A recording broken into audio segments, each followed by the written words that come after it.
Hola a todos, soy Mariana Wad y hoy yo les haré la clase sobre cementación provisoria y cementación definitiva, convencional y adhesiva en restauraciones indirectas. Lo primero que tenemos que hacer es definir qué es cementación. El proceso de cementación es aquel que permite unir de forma temporal o permanente un elemento protésico sobre un sustrato biológico que vendría a ser el diente o la preparación realizada en nuestro diente. En este caso es una preparación para una restauración indirecta, ya sea un inlay, un onlay o un overlay. Este cemento, una vez endurecido, llenará este espacio de cementación o también llamado línea de cementación, fijando ambas estructuras. Existen distintas clasificaciones que las veremos a continuación durante esta clase.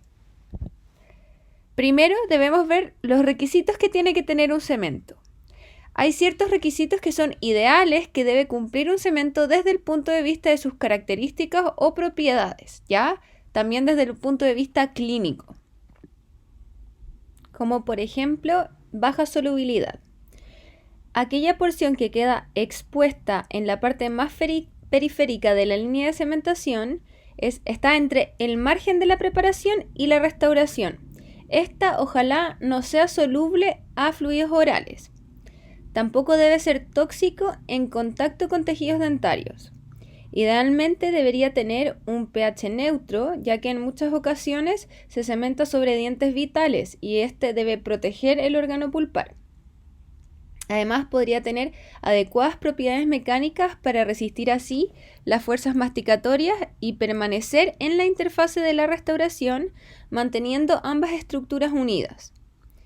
Debe poseer baja conductividad térmica, así para que cuando el paciente coma alimentos muy calientes no se transmitan a la corona del diente. Idealmente, un mínimo espesor de la película, logrando así un máximo ajuste entre la preparación y la restauración indirecta, que en este caso podría ser un inlay, un onlay o un overlay, una incrustación en general. Una baja absorción acuosa y en lo posible que sea radioopaco para poder identificar la línea de cementación en una radiografía. Debe ser inocuo para los tejidos, ya dentarios en general, principalmente el tejido pulpar. Tiene que tener, ojalá, la característica de que inhiba las caries o la placa bacteriana. Podría tener compatibilidad biológica tanto con los tejidos blandos y circundantes. Un buen tiempo de trabajo para poder dosificarlo, mezclarlo y llevarlo sobre la preparación y la incrustación. Un tiempo de endurecimiento adecuado, cosa de que no sea muy largo el tiempo de que nosotros estemos esperando una vez cementada la restauración indirecta a que el cemento endurezca. Y una buena estabilidad de color, sobre todo si el cemento va a ser utilizado en el sector anterior, debe ser bastante estético, ¿ya? Entonces, nosotros tenemos un sustrato biológico que vendría siendo el diente o la preparación y protésico que vendría siendo cualquier restauración indirecta, ya sea un inlay, un overlay, un onlay o incluso una prótesis fija plural de cualquiera de los materiales que nosotros elijamos como indicado para realizar la rehabilitación. Entonces, el sustrato biológico vendría siendo la preparación dentaria, ya que puede tener esmalte, dentina, puede ser combinado ambos tejidos y incluso puede tener algún material resinoso dependiendo si se ha reconstruido o no alguna zona de la preparación, ¿ya? De este sustrato debe ser limitado de forma macroscópica y microscópica, ¿ya? De tal manera de eliminar todos los restos de cementos provisorios, detritus, placa bacteriana, bacterias, etc. Y que quede lo más limpio posible para exponer todo nuestro sustrato biológico. Y luego va a venir siempre un tratamiento específico que corresponderá a aquel que sea necesario para el cemento que vamos a elegir para fijar la restauración, ¿ya? Entonces, siempre nuestro sustrato biológico antes de la cementación debe ser limpiado, acondicionado y tratado acorde al material de cementación. Por otro lado, nuestro sustrato protésico también lo debemos tener en cuenta que los cementos deben tener cierta adhesión, en este caso a una incrustación. Por ejemplo, si nuestro sustrato protésico es metálico, podríamos realizar el procedimiento de arenado, ¿ya?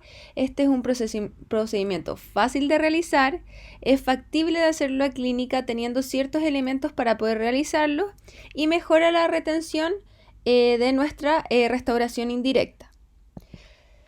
Si nuestro sustrato protésico fuese de porcelana, podríamos también realizar un arenado con óxido de aluminio de 50 micrones, ¿ya? Se siguen distintos tratamientos, este por ejemplo es por 5 segundos. Podríamos realizar un grabado ácido con ácido fluorhídrico entre el 5 al 10% y también un silanizado. Ya todo esto lo vamos a ver en otra clase que nos vamos a dedicar a sustrato protésico. En esta clase nos vamos a dedicar a cementos y al sustrato biológico. Entonces tenemos distintos parámetros para clasificar los cementos, por ejemplo, según su composición, según su tipo de adhesión, según su permanencia, según su reacción química, según su presentación, según su tipo de activación y según su resistencia mecánica. Y se dividen en todos estos cementos, que los vamos a ver uno a uno en las siguientes diapositivas. Entonces, según su composición, está la familia de los cementos minerales, que puede ser el fosfato de zinc. También está la familia que combina los elementos minerales con elementos orgánicos, como lo es el vidrio ionómero. Y está la familia de las resinas compuestas, que son más orgánicos con rellenos de sílice. Según su tipo de adhesión, los podemos dividir en adhesión mecánica y adhesión química. Los que tienen adhesión mecánica solamente sobre el sustrato son el cemento de resina, que tienen una retención micromecánica, y el fosfato de zinc. Y la adhesión química sobre el sustrato dentario, o en algunos casos el sustrato protésico, son el vidrio ionómero modificado con resina, y algunos sustratos adhesivos de resina que también tienen una unión química al sustrato protésico, que los vamos a ver después. Desde el punto de vista de su permanencia o de fijar a estructuras, se clasifican como temporales, que son utilizados para cementar obviamente restauraciones provisorias mientras se está fabricando la restauración definitiva, y los cementos definitivos, que van a ser para cementar obviamente ya la restauración definitiva. Según su reacción química, de cómo permite el endurecimiento de los materiales, vamos a tener algunos que endurecen o consolidan por una reacción ácido-base, como el fosfato de zinc y ciertos componentes del vidrio ionómero. Otros mediante la polimerización, que pasan de un monómero a un polímero, como las resinas compuestas, y aquellos que tienen un método híbrido de endurecimiento, ya sea ácido-base y también polimerización, que son los vidrios ionómeros modificados con resina.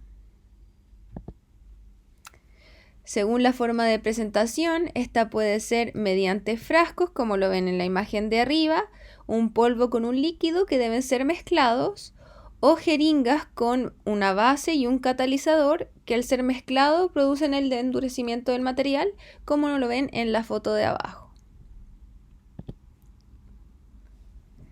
Según su tipo de activación, para producir el endurecimiento, ya sea de autocurado o curado químico, como son el cemento fosfato de zinc y el vidrio ionómero, de fotocurado o activado por luz, como son los cementos de resina compuesta o cementos resinosos, y de curado dual, que implica los otros dos curados, o sea, el autocurado y el fotocurado, que pueden ser también cementos de resina compuesta o resinosos, y cementos de vidrio ionómero modificado con resina. También tenemos según su resistencia. Según su resistencia mecánica se dividen en baja resistencia mecánica y alta resistencia mecánica. Un cemento de baja resistencia mecánica necesitará ser fracturado para poder despegarse a una estructura protésica, como es el caso de los provisorios, que deben ser retirados de la preparación para poder realizar las pruebas de esta restauración definitiva, por lo que necesitamos de un cemento que se pueda despegar o se pueda fracturar con facilidad y poder retirarlo, en este caso retirar el provisorio. Y esos pueden ser los barnices, el eugenato de zinc, el hidróxido de calcio, algunos sistemas adhesivos y el eugenato de zinc mejorado. Los de alta resistencia mecánica, como dice su nombre, deben tener alta resistencia, por lo que se utilizan cuando queremos segmentar las restauraciones de manera definitiva. Y ahí está el fosfato de zinc, el vidrio ionómero convencional, que viene a ser el defragado químico, el vidrio ionómero modificado con resina y las resinas compuestas fluidas. Algo importante y que también puede ser parte de la clasificación es que también los podemos clasificar según el grosor de la película, donde el tipo 1 es para cementación y es menor o igual a 25 micrones de grosor, y esto es lo ideal. Y cuando tienen más de 40 micrones de grosor se utilizan para otro tipo de indicaciones. Debemos saber que lo más pequeño que puede ver el ojo humano son 40 micrones y el cabello humano son 80 micrones. Entonces la línea de cementación realmente es algo muy, muy pequeño y debe ser así para que nuestro tratamiento tenga éxito a largo plazo. Ya, nosotros necesitamos de una cementación temporal porque sí o sí necesitamos que el provisorio pueda ser retirado durante una sesión a otra mientras se está fabricando nuestra restauración indirecta, en este caso una incrustación. Esta cementación temporal es utilizada en la fase de confección de la incrustación, que no implica mucho tiempo, es de una sesión a otra o de una semana a otra, dependiendo del laboratorio, ya que se toma la impresión y lo que demore el laboratorio en realizar la restauración indirecta es lo que el paciente estará con el provisorio. Aún así, si este tiempo es corto, nosotros sí o sí debemos dejar al paciente con un buen provisorio para esos días de espera, que logre todos los requisitos que vimos en clases anteriores.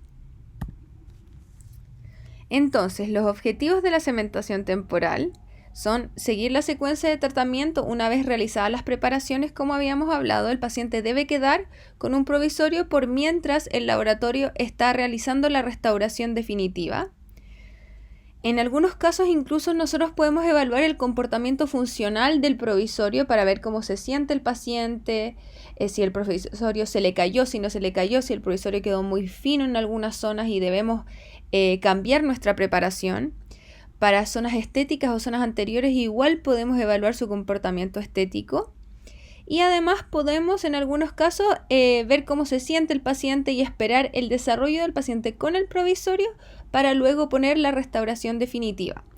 Esto se lleva más a cabo en prótesis fija, pero igual funciona para estos y algunos casos. Acá tenemos algunos ejemplos importantes de cementos temporales, como el cemento óxido de zinc con eugenol, el hidróxido de calcio, el cemento hidróxido de zinc sin eugenol y los cementos de resina compuesta. Como me escucharon, hay algunos en base a óxido de zinc con o sin eugenol y normalmente nosotros siempre ocupamos sin eugenol, sobre todo si vamos a cementar una restauración indirecta en base a un cemento resinoso, ya que como debemos saber, el eugenol es un material que interfiere en la polimerización de los cementos de resina, ¿ya? También podemos utilizar cementos en base a hidróxido de calcio, aunque no es su principal indicación, igual se utilizan, y obviamente los cementos de resina para alguna cementación provisoria, ¿ya? Algunos ejemplos, está el cemento de Dical, que viene en jeringas para hacer la mezcla, ya sea en una loseta de vidrio o en un bloc de mezcla. También está el Tembond o el Relix Temp NE, que son cementos bastante utilizados, también que vienen en jeringas. Y también existen otros tipos de cementos con punta de mezcla para mezclar una cantidad adecuada de cemento. También está el TG Zoe y la marca Provi de la Boco, como algunos ejemplos extras que aquí no aparecen. Dentro de la técnica de cementación temporal o provisoria, debemos seguir una serie de pasos, donde una vez que ya tenemos terminado el provisorio, con todos sus requisitos para que sea aceptable y adecuado para poder cementarlo, debemos hacer una limpieza y desinfección tanto del sustrato protésico, que en este caso es el provisorio, como del sustrato biológico, que vendría siendo la preparación realizada, libre de detritus y libre de placa bacteriana. Se mezcla el cemento y se lleva a través de una espátula de cemento a la cara interna del provisorio. Se asienta en boca y se fija en posición, ya sea estabilizando con los dedos, o hay algunas personas que también ponen una tórula de algodón y hacen que el paciente muerda para luego ir retirando los excesos, ¿ya? En la fotografía vamos a ver cómo queda ya un provisorio de una restauración indirecta asentado, ¿ya? Y sin ningún tipo de exceso y que cumple todas las características que debiese cumplir una restauración indirecta definitiva. La única diferencia viene a ser la confección o el material de confección de este provisorio, que en este caso puede ser acrílico. Pasando al tema de cementación definitiva, podemos definirlo con un proceso en donde se busca la fijación permanente de una restauración indirecta, cumpliendo con las funciones principales que tiene el cemento, que es el sellado de la interfase. Acá podemos ver que existen dos tipos de cementaciones definitivas. Hay una cementación convencional, que es el sellado de la interfase, pero sin interacción de los tejidos dentarios o el material de restauración. Y la cementación adhesiva, que es el mismo sellado de la interfase, pero con interacción física o química de los tejidos dentarios o el material de restauración. Acá tenemos distintos ejemplos y distintos materiales de cementación de distintas marcas, como el vidrio ionómero, el fosfato de zinc y distintos cementos de resina. Y vamos a ver cada uno de ellos y sus características, ventajas y desventajas. Vamos a partir con el cemento fosfato de zinc. Algunas características de este cemento es que consta de un polvo, que es el óxido de zinc, y un líquido, que es el ácido fosfórico. Al mezclarlos, estos componentes crean una reacción ácido-base que produce el fraguado del material. Es importante que inicialmente este material tiene un pH bastante bajo, por lo que hay que tener cuidado con el uso de este cemento en dientes vitales, ¿ya? Porque pueden generar algún tipo de injuria pulpar. Tiene una adecuada resistencia compresiva, un muy buen espesor de película, llegando a ser el gold standard de estos cementos porque tiene tan solo 25 micrones. Producto de la reacción de este cemento es que tiene alta solubilidad en el medio acuoso, por lo que tiende a disolverse, ¿ya? Y la manipulación y dosificación es bastante variable de operador en operador, ya que no viene con ningún dosificador específico, por lo que es muy probable que la mezcla siempre nos quede diferente. Algunas ventajas es de que es de fácil manipulación. Solo debo mezclar el polvo y el líquido y obtendremos una buena mezcla. Tiene una adecuada durabilidad clínica, una alta resistencia a la compresión del punto de vista masticatorio y, como lo vimos, un bajo espesor de película que permite un súper buen ajuste desde el punto de vista de la preparación. Dentro de las desventajas tenemos que es un cemento bastante frágil, por lo que tiende a fracturarse frente a fuerzas compresivas muy altas. Como lo vimos, es soluble en fluidos orales, puede producir irritación pulpar por su pH inicial bastante ácido. No tiene ningún tipo de adhesión específica al diente, solo una adhesión mecánica. Y no tiene ningún componente anticariogénico, ¿ya? Dentro de los cementos de vidrio ionómero, en este caso los vidrios ionómeros convencionales, están compuestos por un polvo que es vidrio de alúmina o aluminio y sílice, y en el líquido es el ácido poliacrílico. Tiene una resistencia compresiva mayor al cemento en base a fosfato y tiene adhesión química al diente producto de los puentes de hidrógeno que se van a producir entre el material y la superficie del calcio del diente. Además, sabemos que libera flúor dentro de sus componentes y tiene cierta sensibilidad a la humedad, por lo que puede tender a disolverse. Tiene buena estabilidad dimensional si lo comparamos con las resinas compuestas, ya que estas no tienen contracción de polimerización. El grosor de la película es de 25 micrones, por lo tanto es bastante bueno. Tiene un buen tiempo de endurecimiento también, ya que varía entre los 6 y 9 minutos.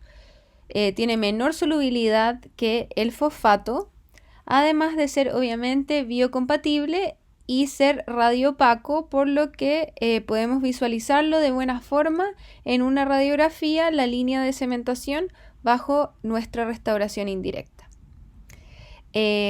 Cabe mencionar y hacerles como un paréntesis y recordatorio que la adhesión química al tejido dentario es mediante el intercambio iónico entre los grupos carboxilos del vidrio ionómero y el calcio que contiene la hidroxiapatita, ¿ya? Lo que lleva a que este cemento también tenga propiedades similares a la dentina. También, para recordar la clasificación del vidrio ionómero, lo podemos clasificar según su presentación comercial en generaciones, ¿ya? Va de la generación de la 1 a la 4, pero de la generación 1 a la 3, a medida que el líquido va traspasando los ácidos hacia el polvo, va cambiando de generación, ¿ya? Y en esa misma medida, la botella termina siendo en la tercera generación solo agua destilada. Y ya la cuarta generación son los vidrios ionómeros modificados con resina, ¿ya?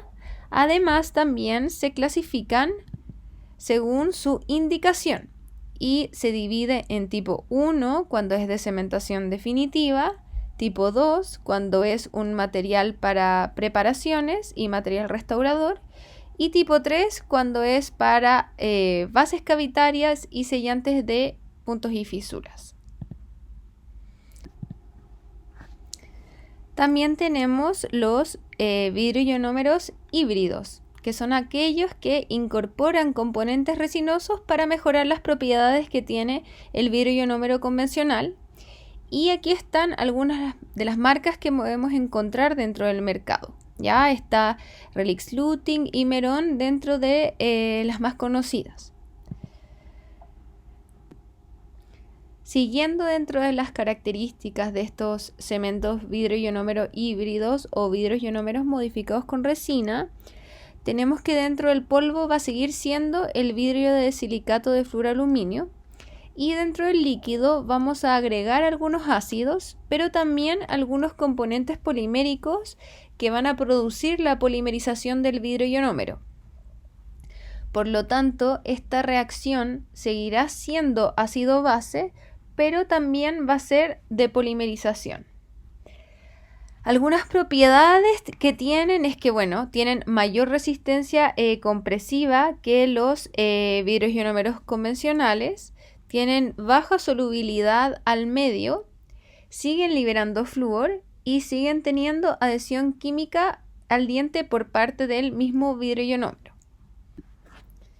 Algo importante que debemos agregar es que el color de este material no es blanco 100%, sino que tiende a ser medio amarillento, por lo que puede cambiar la coloración final de la restauración definitiva. Es por eso que no se utiliza mucho en sectores estéticos. Con respecto a las ventajas, como lo vimos, tiene una buena resistencia a la compresión. Su módulo de elasticidad es similar a la dentina. Tiene un buen grosor de película, siendo de 20 a 45 micrones, en general 25 micrones los vidroionómeros convencionales y de 15 a 25 micrones los vidroionómeros híbridos o modificados con resina. Una buena liberación de flúor o liberación de flúor realmente y un buen tiempo de trabajo. Dentro de las desventajas son solubles al medio oral, tienen una unión débil a la dentina y esmalte y tienen una expansión tardía y es por eso que tienen un uso limitado en pernos o postes. Dentro de sus indicaciones, más que nada se utilizan para restauraciones indirectas metálicas, por lo que dijimos sobre el cambio de coloración, en sectores sobre todo anteriores, y prótesis fijas unitarias o plurales de núcleos metálicos y de circonio. Pasando a los cementos de resina, como lo vimos, también hay diferentes marcas, diferentes presentaciones, y vamos a ver ahora las características. Dentro de su composición están compuestos por una matriz orgánica de dimetacrilato de uretano o bis-GMA, que es la molécula original que tiene un relleno inorgánico de distintos tamaños, ¿ya? Tienen un grosor de película bastante adecuado, de 25 micrones, como lo hemos visto con los otros cementos. Son insolubles en el medio oral y tienen un cambio volumétrico por la contracción de polimerización, que como lo hemos visto es muy característica de las resinas compuestas y también de los cementos de resina. Tienen alta resistencia compresiva y es de los mejores cementos para realizar una cementación definitiva y me atrevo a decir que hoy en día de los más utilizados, ¿ya? Producto de los muchos pasos que se deben hacer para poder realizar la cementación de una restauración indirecta, se hace una técnica bastante sensible y según su activación pueden haber cementos que polimerizan por luz, de forma química o autocurado y de curado dual. Dentro de las ventajas de los cementos de resina tenemos que es una adhesión estable y duradera, tiene muy baja solubilidad, tiene una excelente estética porque vamos a ver que existen cementos de resina compuesta de los colores necesarios para que no cambie el color de la restauración, o sea, hay una gran gama de colores y tiene muy buenas propiedades mecánicas. Dentro de las desventajas tenemos que tienen una unión irreversible, como lo vimos, tiene una manipulación sensible a la técnica, son de alto costo en comparación con los otros cementos de resina, son de una técnica demorosa porque tiene o implican varios pasos, excepto por los cementos autoadhesivos que son de menos pasos, y es un sistema que tiene relativamente pocos años en el mercado, pero varios estudios avalan esta técnica para ser utilizada. Dentro de sus indicaciones, estas son indicadas para prótesis fija unitaria y prótesis fija plural, ya sea de metal, porcelana o cerámicas, núcleos metálicos y de fibra de vidrio, que eso lo veremos en otras sesiones de clases, y son bastante bien indicadas para restauraciones adhesivas o restauraciones indirectas tipo inlay, onlay u overlay. Como resumen también o recordatorio, vamos a ver su clasificación, que se clasifican según sistema adhesivo y según su polimerización. Dentro de los sistemas de adhesión tenemos los sistemas de grabado y lavado, autogravante y autoadhesivo, y les pongo ejemplos de cada una de sus marcas y sus nombres. Los sistemas de grabado y lavado existen muchas marcas comerciales, no solo las que están acá, sino que también otras. Estas son las marcas más conocidas.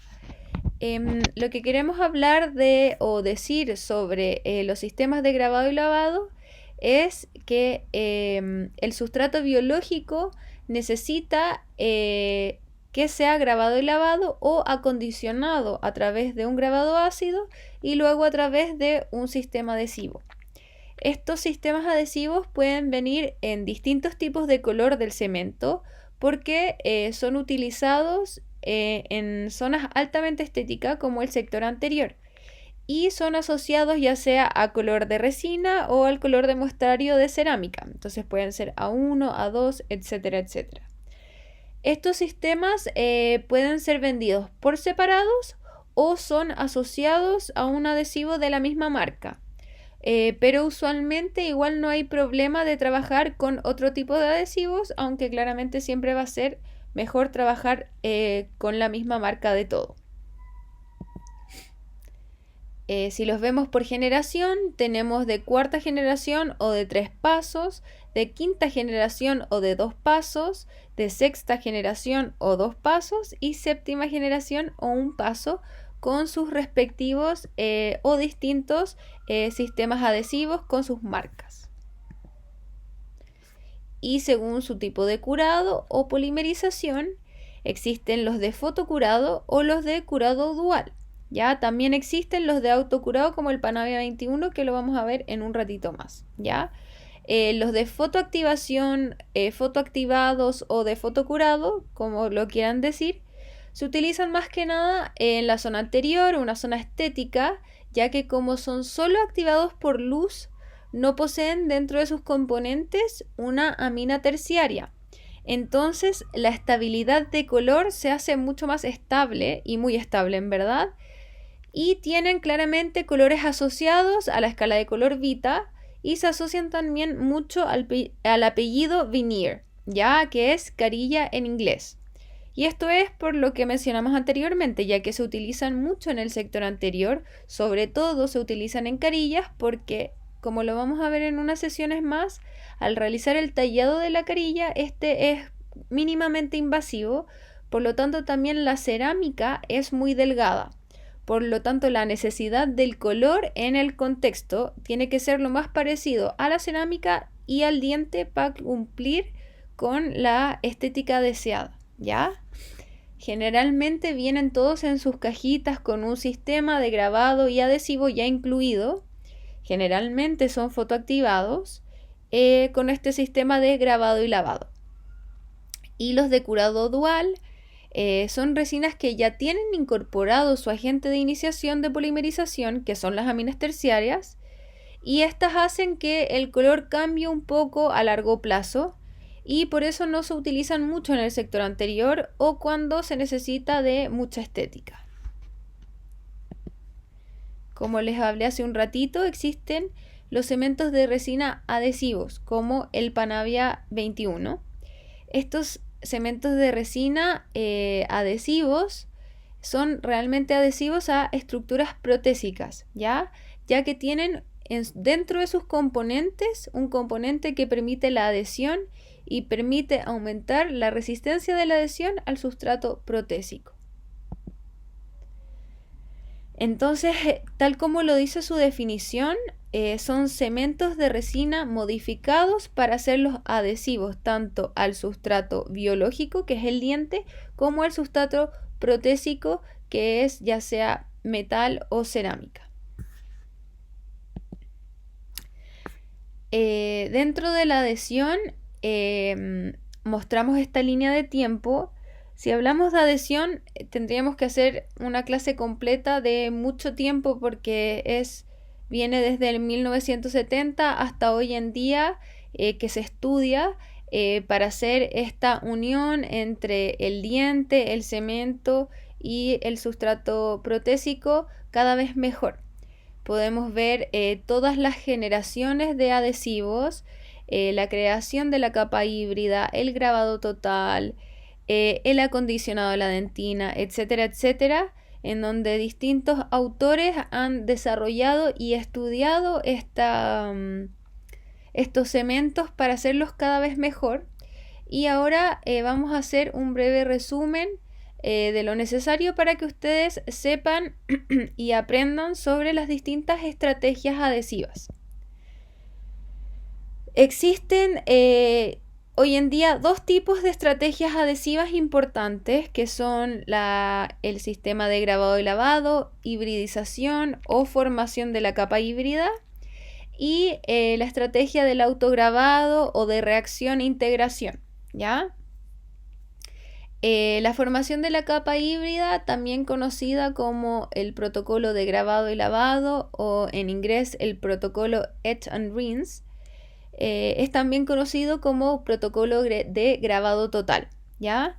Dentro de las generaciones que ocupan este protocolo son la cuarta y la quinta generación, siendo de 3 pasos y 2 pasos respectivamente.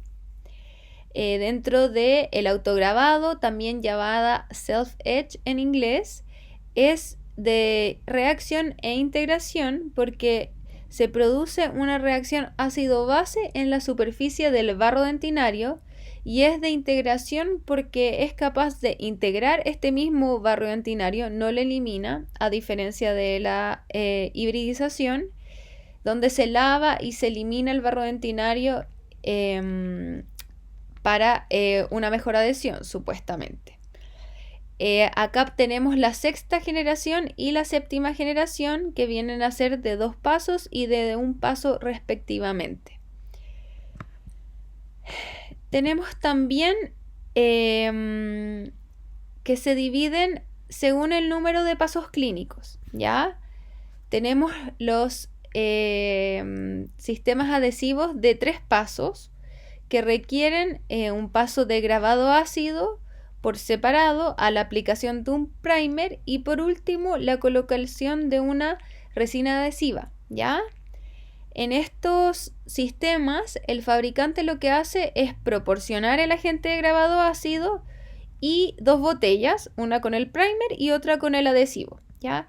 Esta técnica, como habíamos hablado anteriormente, es muy sensible por la cantidad de pasos que tiene y también corremos el riesgo, por ejemplo, de sobresecar o sobrehumedecer la dentina durante los pasos de lavado y secado del sustrato dentario, ¿ya?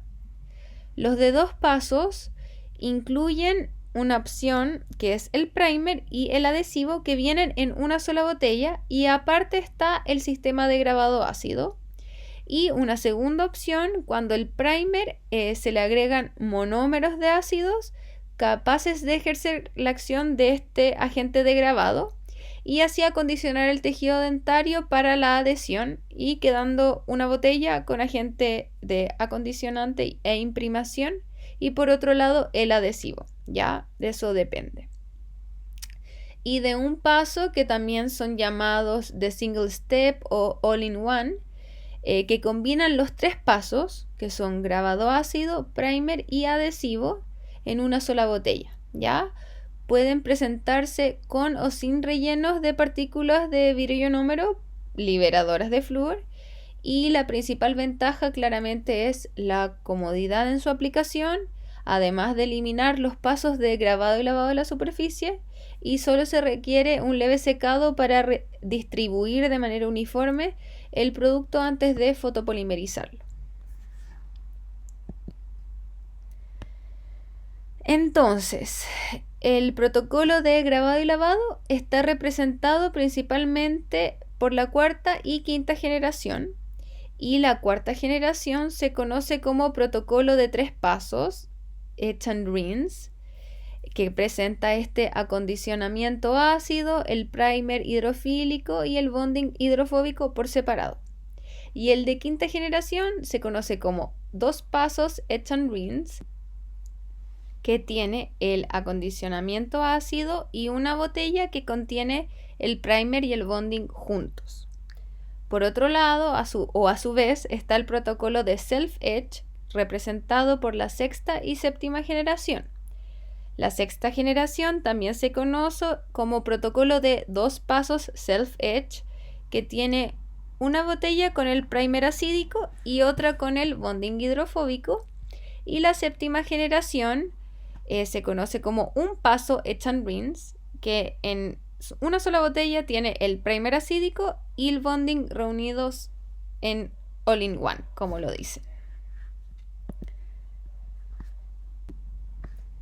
Entonces, tenemos los protocolos de grabado y lavado de cuarta generación, que es el protocolo original, y de quinta generación, que es el protocolo simplificado. Y los de sexta y séptima generación, que son protocolos de autograbado. El de sexta generación viene a ser el original y el de séptima generación viene a ser el simplificado. Sabemos que los de quinta y de séptima generación tienen un mal rendimiento en comparación con sus predecesores, ¿ya? Razón por la cual, si bien tienen un éxito muy grande, es porque siempre nos han enseñado a usarlo y nunca dejamos de hacerlo. Pero la realidad es que hace bastante tiempo en el resto del mundo ya se están abandonando los protocolos simplificados por sus malos resultados, ¿ya?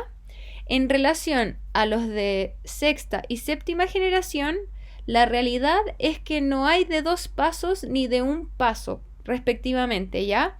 Porque ninguno de esos adhesivos es capaz de grabar efectivamente el esmalte. Por lo tanto, de todos modos y en ambos casos, sí o sí, debemos grabar y agregar el paso del grabado ácido ortofosfórico en esmalte, o lo que decimos grabado selectivo de esmalte. Por lo tanto, los que eran de 2 pasos, en este caso el de sexta generación, se transforma en 3 pasos, y lo que era en 1 paso, que es el de séptima generación, se transforma en 2 pasos, ¿ya? Y bajo este concepto, como les decía, ya sea para cualquier sistema de cementación adhesivo, es indispensable tener claro que sí o sí, siempre vamos a acondicionar el esmalte, a pesar de que sea cualquier generación de cemento adhesivo el que estemos utilizando. Entonces, vamos a tener el sistema de grabado y lavado. Este protocolo lo que logra es una desmineralización de la dentina intertubular exponiendo el colágeno, ya en simples palabras. Luego lo que hacemos es aplicar el sistema adhesivo que penetra en la profundidad del colágeno buscando el agua a través de uno de los componentes, que es el ema. Y este entra a los túbulos dentinarios, hace que se destapen, los infiltra y forma lo que nosotros conocemos como tags de resina, ¿ya? Lo que se logra también es la eliminación completa del barro dentinario al lavar, y se forma esta capa híbrida intertubular, ¿ya? ¿Por qué se llama híbrida? Porque es mitad polímero y mitad material orgánico, ¿ya? Que finalmente forman estos tags. Al grabar y luego lavar, lo que se logra, como dijimos, es eliminar completamente el barro dentinario y la dentina intertubular, ¿ya?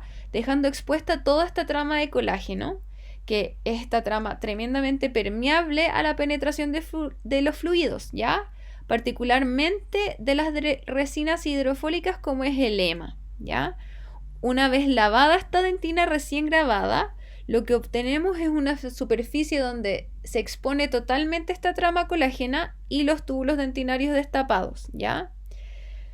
Lo importante de todo esto es que el colágeno más los túbulos tienen que ser completamente infiltrados por la resina que estamos aplicando o el adhesivo que estamos aplicando, ¿ya? Si no, vamos a generar ciertos problemas que no vamos a hablar en esta clase, ¿ya?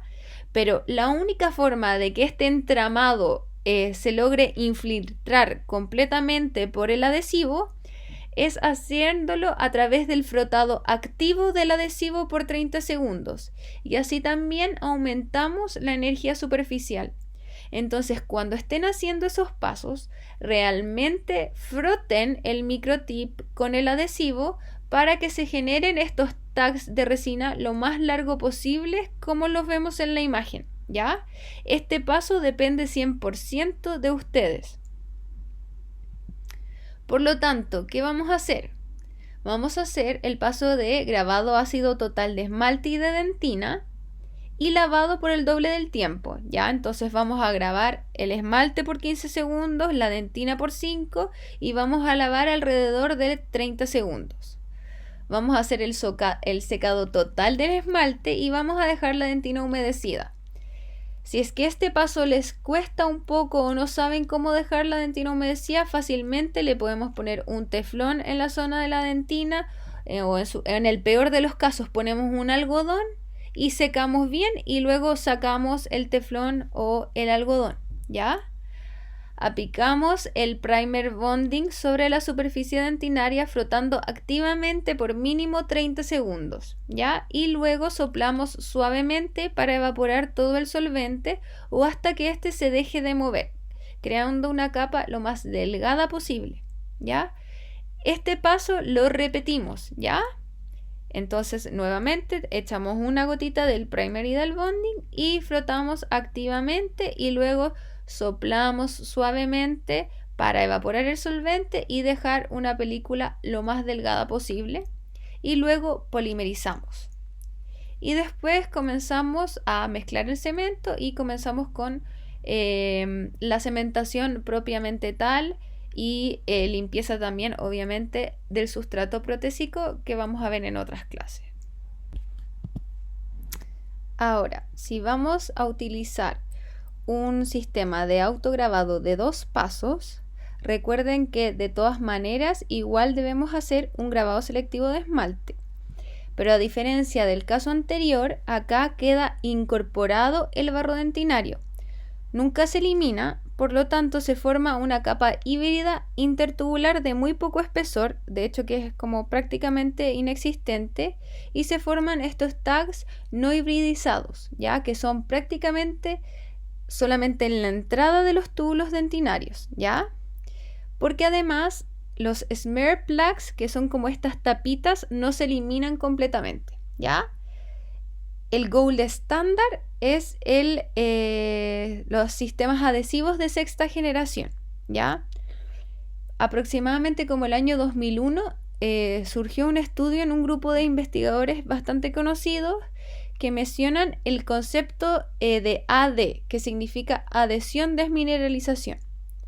Estos investigadores dicen que cuando se aplica este sistema de autograbado o self-etch, es decir, este monómero acídico en la superficie dentinaria que se frota, lo que ocurre es que en primer lugar lo que se expone es la hidroxiapatita, ¿ya?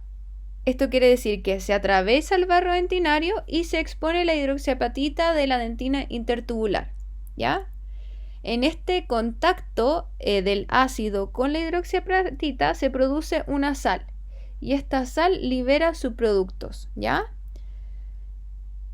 En esta sal puede sufrir 2 caminos. La sal se puede estabilizar o puede seguir avanzando en su proceso de disolución. Si la sal se estabiliza, entonces no se expone el colágeno y el adhesivo entra en esta unión íntima con la hidroxiapatita de la superficie, generando estas uniones químicas tipo iónicas primarias. Si la sal no se estabiliza y el ácido sigue disolviendo la dentina intertubular, entonces va a eliminar toda la hidroxiapatita con la que había entrado en contacto y va a exponer el colágeno. Por lo tanto, se va a parecer al protocolo adhesivo de grabado y lavado, ¿ya? Esas son como las 2 cosas que pueden pasar, ¿ya? Entonces, voy a repetirlo de nuevo para que no se les olvide. Lo que sí o sí la literatura siempre sugiere es que debemos grabar selectivamente el esmalte y luego aplicar este adhesivo de autograbado, y con esto vamos a lograr los valores de adhesión más altos, porque este adhesivo es el gold estándar de los sistemas adhesivos, ¿ya? El de sexta generación. Entonces, ¿qué vamos a hacer? Vamos a hacer un grabado ácido selectivo del esmalte por 15 segundos y luego un lavado por el doble del tiempo, aproximadamente 30 segundos. Vamos a hacer un secado total del esmalte, ¿ya? Vamos a aplicar este primer acídico sobre la superficie dentaria frotando activamente para lograr e intentar hacer que esto llegue lo más profundo posible. Vamos a soplar suavemente para evaporar el solvente del primer y vamos a aplicar el bonding hidrofóbico sobre la superficie preparada, ¿ya? También vamos a soplar suavemente para dejar una película lo más delgada posible y luego polimerizamos y comenzamos el proceso de cementación de nuestra restauración indirecta. Y por último, tenemos los sistemas adhesivos all-in-one, que estos también sí o sí debemos utilizar el grabado selectivo del esmalte, ¿ya? Este patrón de grabado, suele ser muy poco profundo y también incorpora el barro dentinario, ¿ya? Al ser una solución bastante acuosa el que viene en esta botella, desmineraliza y penetra en la dentina simultáneamente y dejando este precipitado sobre la capa híbrida, que forman una capa delgada de adhesivo, ¿ya? Lo que va a generar una baja fuerza de unión, ¿ya? Por lo que distintos autores y fabricantes recomiendan usar un enfoque que se llama multicapa. Ya con esto queremos decir que se agrega una capa adicional de esta resina adhesiva hidrófoba para mejorar un poco más la fuerza de unión y el rendimiento clínico de este adhesivo. Entonces aquí también vamos a hacer el paso de grabado ácido selectivo del esmalte por 15 segundos y un lavado por 30 segundos aproximadamente.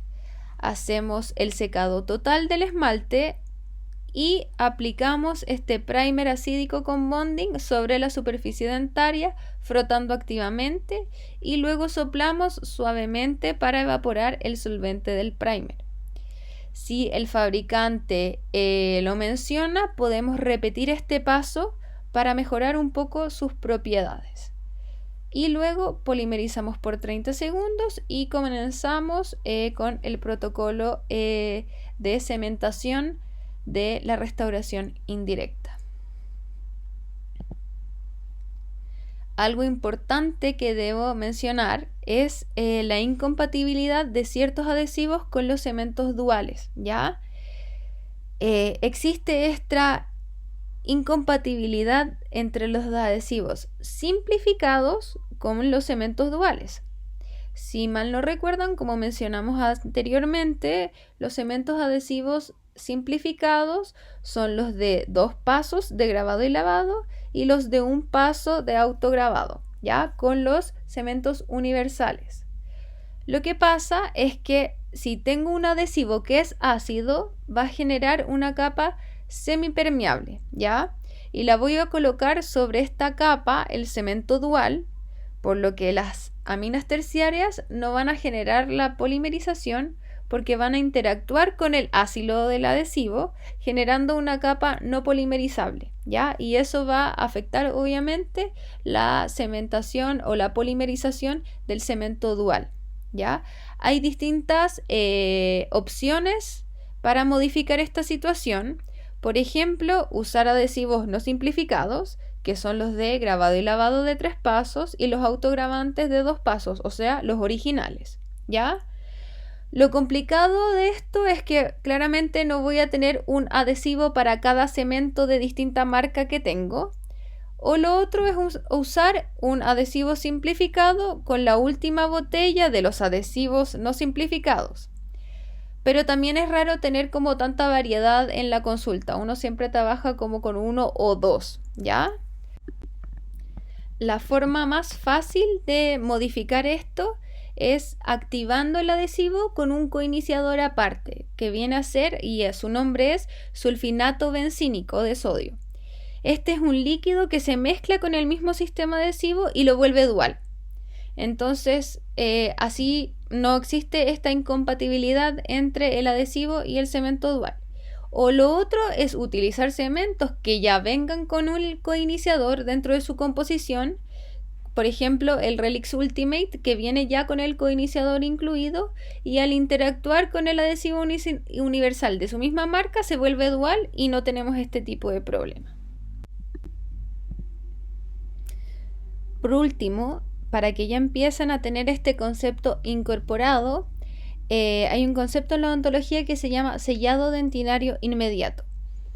Este es un procedimiento clínico en el que su fundamento es lograr una película de resina adherida a la preparación, sobre todo a la dentina, para evitar la sensibilidad dentinaria postoperatoria como también lograr una futura integración entre la preparación y la restauración en la adhesión de esta futura restauración definitiva. Por lo tanto, se propone con esta técnica la obtención de una capa híbrida que está íntimamente adherida desde el primer momento en que se produce el tallado del diente exponiendo el tejido dentinario, ¿ya? Como todos sabemos, cuando nosotros realizamos una preparación dentaria y tallamos la dentina, exponemos las fibras colágenas y ese es el momento donde tienen la mejor hibridización y adhesión de las fibras colágenas al protocolo adhesivo. Por lo tanto, se llama a realizar este sellado inmediato porque si hago un sellado inmediato tardío, luego de una semana, la fibra colágena está deshidratada, está contaminada por el cemento temporal, contaminada por la saliva, por lo que disminuyen los rangos de adhesión a la dentina desde cualquier tipo de sistema adhesivo. Entonces, las características principales que la literatura atribuye en general al sellado dentinario inmediato es lograr una mayor resistencia de la adhesión, porque como hablamos están las fibras colágenas recién expuestas, tenemos una menor formación de brechas, hay una disminución de la contaminación bacteriana porque todavía no hemos expuesto el cemento temporal, tampoco está expuesto a la saliva. Hay una preservación de la interfase y con eso una reducción de la sensibilidad postoperatoria, ¿ya? Por eso es importante que ustedes tengan este concepto súper presente, entendiendo también por qué se está realizando. Con esto terminamos la clase de cementación definitiva convencional adhesiva y también cementación provisoria en restauraciones indirectas. Como todos saben, cualquier duda, cualquier consulta, estamos todos sus docentes felices de ayudarlos y de resolver cualquier tipo de dudas. Y como les dije al inicio de la clase, ahora habrá otra clase para hablar sobre los procedimientos que realizaremos sobre el sustrato protésico y vamos a unir bien estas dos clases para que les quede súper claro. Que tengan una súper buena semana, cuídense mucho.